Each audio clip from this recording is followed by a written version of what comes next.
The sun was setting over a quiet suburban street when Margaret Lewis, a 72-year-old black woman, stepped onto the crosswalk, heading home from the grocery store.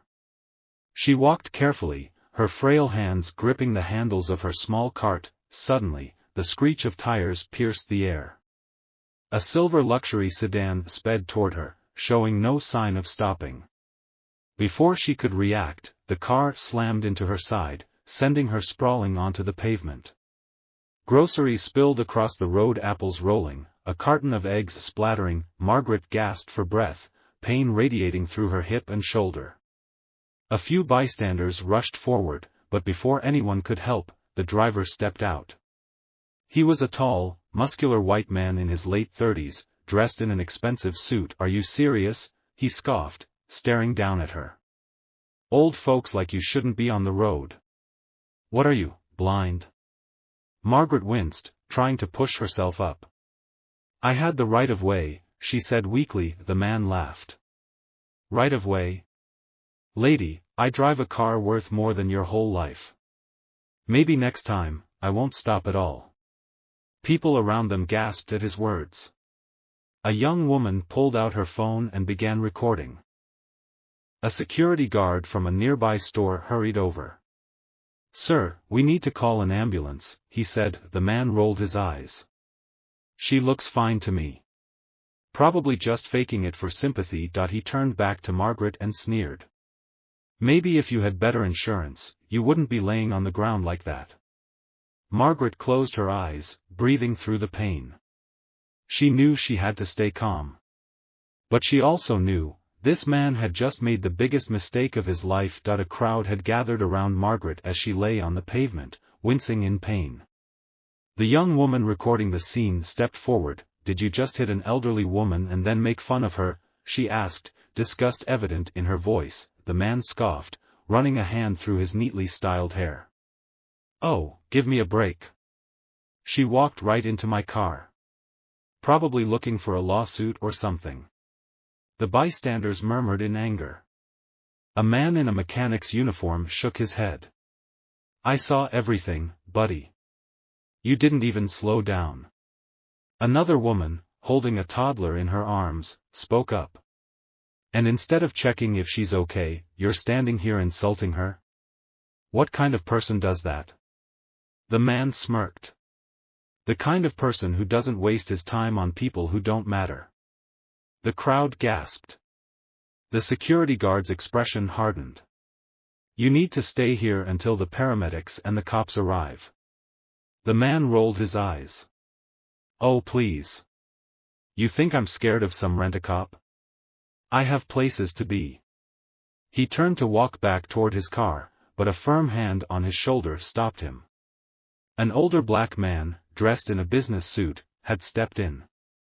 His face was serious, his voice deep and commanding. "You're not going anywhere," he said. The man yanked his shoulder away. "And who do you think you are?" The older man didn't answer immediately. Instead, he kneeled beside Margaret, gently touching her shoulder. "Ma'am, help is on the way." Margaret looked up, recognizing him. She gave him a weak smile. The man's jaw tightened as he turned back to the driver. "You really don't know who you just hit, do you?" The driver scoffed. "Why should I care?" The older man's gaze darkened. "Oh, you'll care soon enough."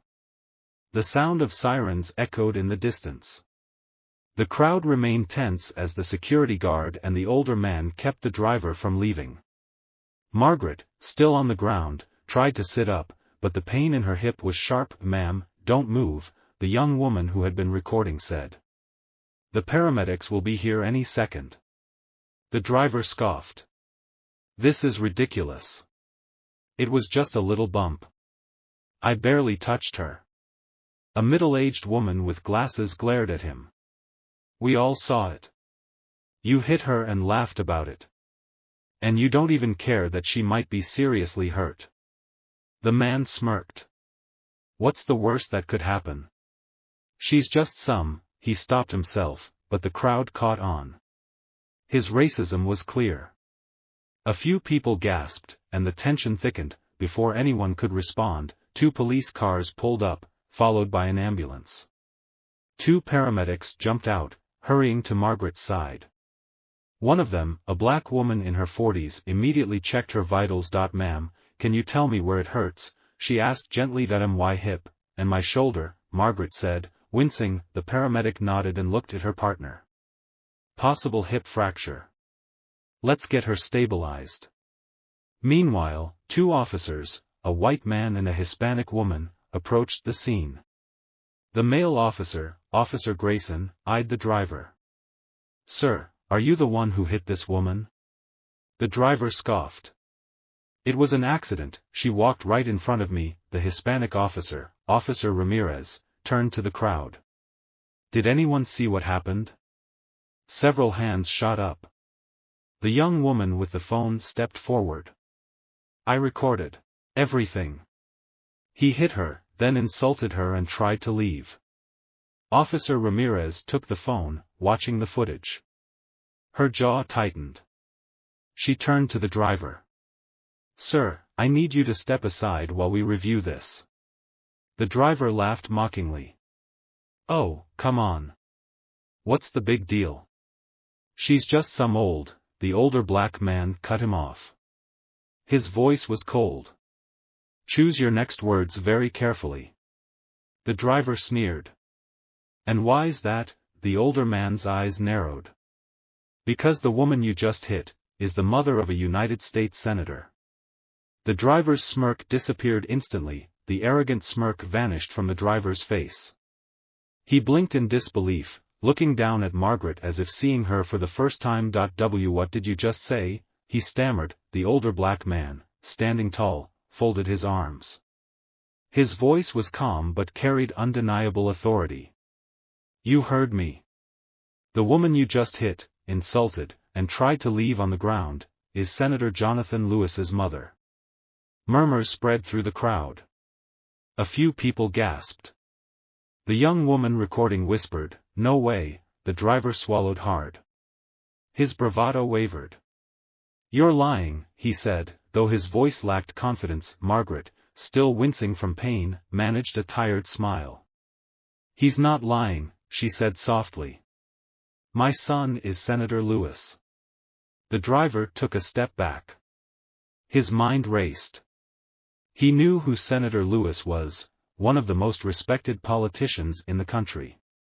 A man known for his strong stance on justice and civil rights. The realization hit him like a ton of bricks. He had just assaulted the mother of one of the most powerful men in the nation. Officer Ramirez exchanged glances with Officer Grayson. They weren't just dealing with a reckless driver anymore, this was about to become a national scandal. The driver chuckled nervously. Okay, let's not blow this out of proportion.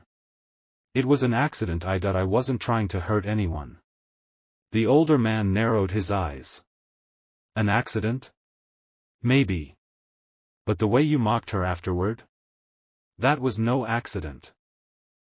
Officer Ramirez took a firm step toward the driver. "Sir, you're coming with us for questioning." The driver panicked. "Wait, hold on. You can't arrest me, I didn't do anything wrong."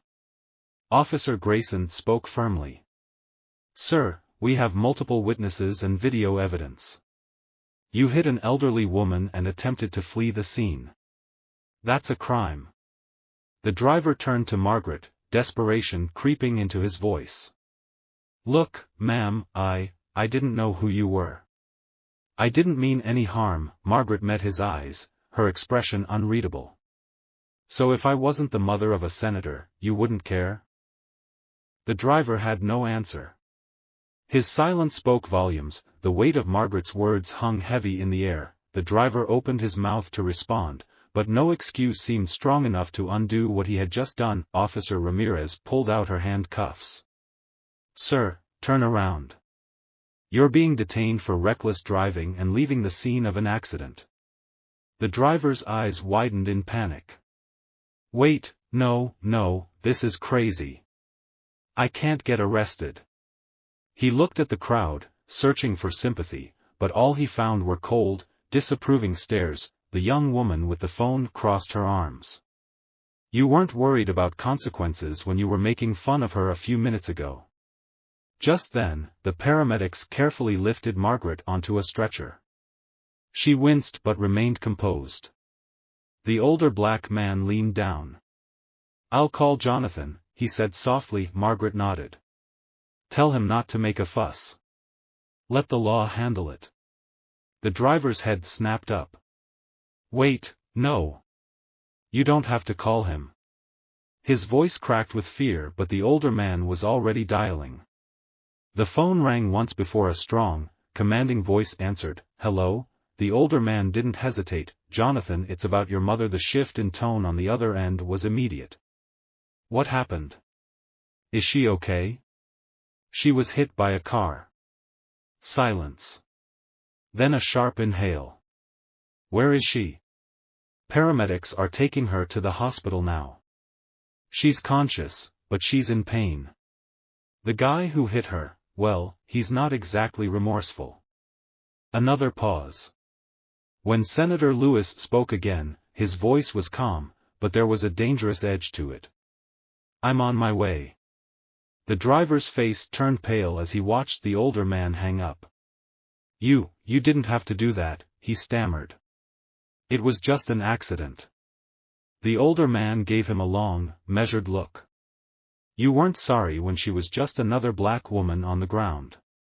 You're only sorry now because of who she is." The driver had no response. Officer Ramirez tightened the cuffs around his wrists. "Let's go." As they led him toward the police car, the driver's legs felt weak. His life was about to change in ways he never expected. Less than an hour later, the emergency room at the city hospital was unusually tense. Nurses whispered among themselves, and security guards stood alert. The news had spread. Senator Jonathan Lewis was on his way. Margaret lay in a hospital bed, her hip wrapped in bandages, her arm secured in a sling. Though the pain was still there, she remained calm, her years of wisdom keeping her composed. The older black man, her longtime friend and advisor, sat beside her. The door swung open. A tall, well-dressed black man in his 40s stepped inside, his presence commanding. Senator Jonathan Lewis. His sharp eyes immediately locked onto his mother. "Mom," he breathed, rushing to her side. "Are you okay?" Margaret gave him a tired smile. "I've been better, son. But I'll be fine." Jonathan gently took her hand. His jaw was tight, his body tense with barely restrained anger. "I came as soon as I heard." "Who did this?" The older man spoke up. "A man named Richard Dawson. Hit her with his car, then mocked her in front of everyone. Tried to leave the scene, too." Jonathan inhaled sharply, his fists clenching. "And where is he now?" "Arrested. The police have him in custody." Jonathan's face darkened. "That's not enough." Margaret squeezed his hand. "Jonathan, I don't want you to make this political." Jonathan looked at her, eyes filled with emotion. "Mom, this isn't just about you. This is about every elderly black woman who gets treated like she's invisible. Like her life doesn't matter." Margaret nodded. "I know. But I also know you. You're not just a senator, you're my son. And I don't want you losing yourself in anger." Jonathan exhaled, forcing himself to relax. He turned to his advisor. "I want every legal option explored. This man needs to be held accountable." The advisor nodded. "Already in motion." Jonathan looked back at his mother. "And as for Richard Dawson, he has no idea what's coming." Back at the police station, Richard Dawson sat in an interrogation room, his leg bouncing nervously. His expensive suit was now wrinkled, and sweat lined his forehead. He couldn't believe this was happening. The door opened, and Officer Ramirez walked in, followed by a stern-looking police captain. Without a word, she dropped a thick file onto the table. The sound echoed through the room. Richard swallowed hard. "Look, I already said it was an accident. I didn't mean to hit her." Officer Ramirez folded her arms. We're past that now, Mr. Dawson. She tapped on the file. We have security footage from nearby stores, eyewitness testimonies, and video recordings from multiple people at the scene. It's not just about the accident anymore, it's about your actions after. Richard leaned forward. I wasn't thinking straight. I panicked. The police captain, an older black man with years of experience, sighed. You didn't panic. You laughed. You mocked her. And you tried to leave. That's not panic, that's arrogance. Richard's jaw tightened. I didn't know she was, Officer Ramirez cut him off. You didn't know she was a senator's mother? That's what you were about to say, right? She leaned forward. So if she was just any other elderly black woman, you wouldn't care. Richard had no answer. The captain spoke again. You're being charged with reckless driving, leaving the scene of an accident, and public endangerment. And considering who the victim is, this case isn't going away quietly. Richard's heart pounded. Wait, hold on. I have rights. I'll get a lawyer. Officer Ramirez smirked. Oh, you'll need one. Because there's already media outside, and I can promise you, your name is trending for all the wrong reasons. Richard's blood ran cold. The media? He hadn't thought about that. The captain stood. You made fun of the wrong woman, Mr. Dawson. Now the whole country is watching. By the next morning, the story had exploded across national news. Every major media outlet was covering it. Headlines flashed across TV screens and social media. Wealthy man hits elderly black woman, laughs, and tries to flee, then learns she's a senator's mother. Racist driver mocks elderly black woman after hitting her, now facing criminal charges. News stations replayed the viral video recorded at the scene. Commentators expressed outrage, activists called for justice, and ordinary citizens flooded social media with their opinions. At his luxury apartment, Richard Dawson sat frozen, watching the news. He had been released on bail, but his problems were far from over. His phone was ringing non-stop, calls from reporters, former business partners, and even his own lawyer, all telling him the same thing: his life was falling apart. A breaking news segment aired. The camera zoomed in on Senator Jonathan Lewis, standing outside the hospital, speaking to reporters. His expression was calm, but his words were sharp. My mother is not just a senator's mother, she is a human being. A citizen. A respected elder. The way she was treated after being struck by a car is unacceptable, and it's a reflection of a deeper issue in this country: the lack of respect and dignity given to black women, especially our elders.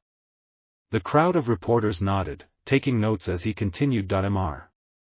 Dawson's actions were not just reckless, they were cruel.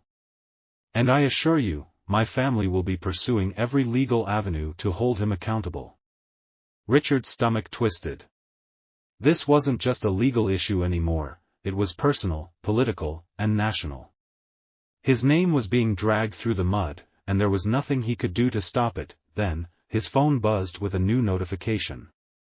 His company had just issued a statement. He clicked on it, his heart pounding. The message was short but brutal: we do not condone the actions of Richard Dawson. Effective immediately, he has been removed from his executive position. Richard's face drained of color.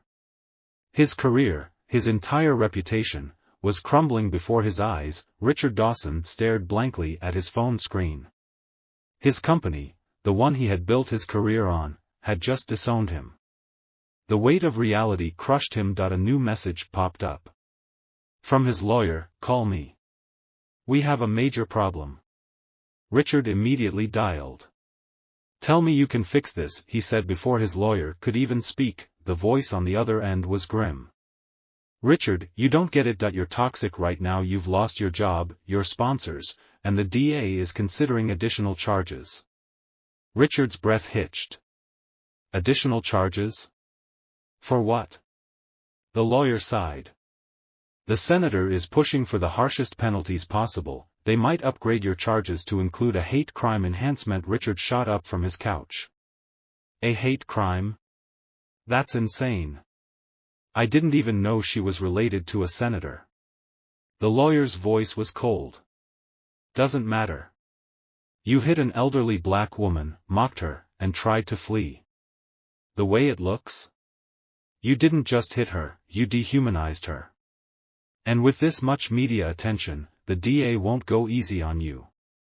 Richard paced the room, panic creeping in. What do I do? You need to issue a public apology. And not just some weak statement, something real. And then, you better pray the senator doesn't push for the maximum sentence. Richard clenched his fists. Apologizing? To that old woman? The thought made his stomach turn. But as he looked at the news coverage, the angry comments, the calls for justice, he knew he had no choice. For the first time in his life, Richard Dawson was truly afraid. The next morning, cameras flashed as Richard Dawson stood in front of a podium at a hastily arranged press conference. His once proud demeanor was gone, replaced by a forced look of remorse. His lawyer stood beside him, whispering last-minute instructions. Stick to the script, the lawyer warned. No excuses, just apologize. Richard took a deep breath, stepped up to the microphone, and faced the crowd of reporters. I want to start by saying, I'm sorry, he began. I deeply regret my actions and the pain I caused Ms. Lewis and her family. My behavior that day was unacceptable. Reporters scribbled notes, cameras zoomed in. I reacted in a way that was wrong and inexcusable. I should have shown compassion. Instead, I acted selfishly, and for that, I sincerely apologize. A reporter raised a hand. Mr. Dawson, many people believe you're only apologizing because of the backlash. Do you truly feel remorse? Richard hesitated. His mind screamed to say yes, to sell the apology. But the truth was, he didn't feel guilty about hitting Margaret Lewis, he felt guilty about getting caught. He forced a nod. Yes. I've taken time to reflect, and I know I need to be better. Another reporter fired a question. Do you think you deserve the legal consequences you're facing? Richard clenched his jaw. I will cooperate with the legal process. As the conference ended, Richard exhaled, exhausted. He had said what he was told to say. But he knew one thing, his life would never be the same. Meanwhile, at the hospital, Margaret Lewis watched the press conference from her bed. She sighed, turning to her son. He's only sorry because of the consequences, she murmured. Senator Jonathan Lewis nodded. That's the difference between real change and damage control. Margaret smiled weakly. But at least now, the world sees the truth. Outside, the country continued to debate, but one thing was clear, Richard Dawson had learned a lesson, but it had come at the highest cost. This story is a reminder that respect, dignity, and accountability should never be based on status or power. Margaret Lewis deserved kindness, not because of who her son was, but because she is a human being. Too often, people get away with injustice until the spotlight is on them. But we don't need a viral moment to do what's right. Every day, we have the chance to stand up against discrimination, treat others with respect, and demand accountability for those who abuse their privilege. What would you have done if you were a witness that day? Let's talk about it in the comments. Share this story.